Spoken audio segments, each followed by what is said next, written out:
Well, hi there, it's Angela Critters, and we're making a red velvet poke cake.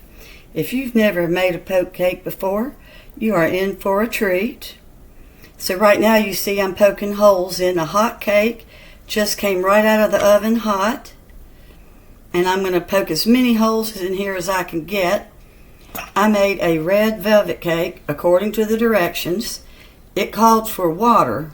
I used milk instead, because I just think it makes a richer cake when you use a cake mix.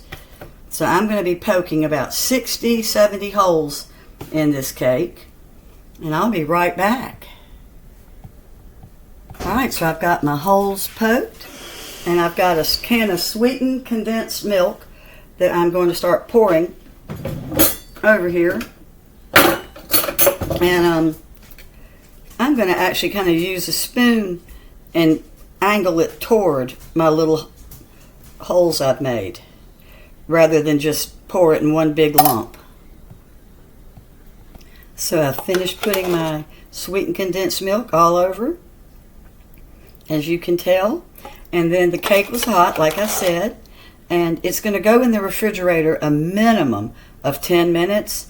But I'll be honest, this is a soft cake. It really needs a little bit more time, because that way it won't try to stick to the cream cheese icing. We're getting ready to make a fabulous cream cheese icing. It's the topping. Oh, it's so good. Alright, so the cake is still in the refrigerator, but we're going to go ahead and whip up some homemade cream cheese icing that you're going to love.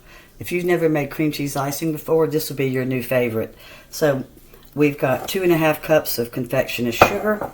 I've got half of a teaspoon of salt, half of a teaspoon of vanilla, and I always use Watkins. I've already got half a stick of softened, unsalted butter, and I've got an 8-ounce softened cream cheese, and you can use Nufitel or low fat if you choose, if you're watching your cholesterol.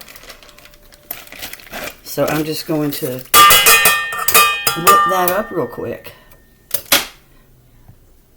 I mix up my soft butter and cream cheese, my vanilla and salt first, and then I'm going to start adding in my confectioner's sugar just a little bit at a time. Way through, you get your spatula, you stop, lift, and you're going to push your icing down on the sides of the bowl.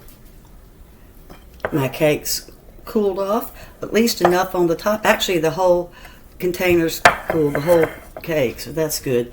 So I'm going to drop my cream cheese icing by little plops all across the cake,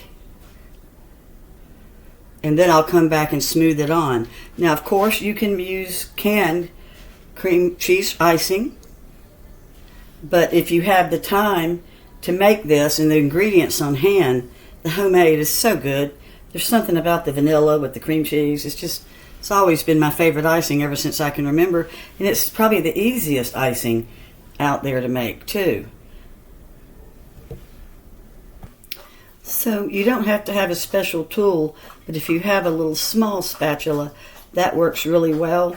And you just kind of swirl in little circles, and then you can use your regular butter knife to slide it off. If all you have is a regular knife, that works perfectly fine too.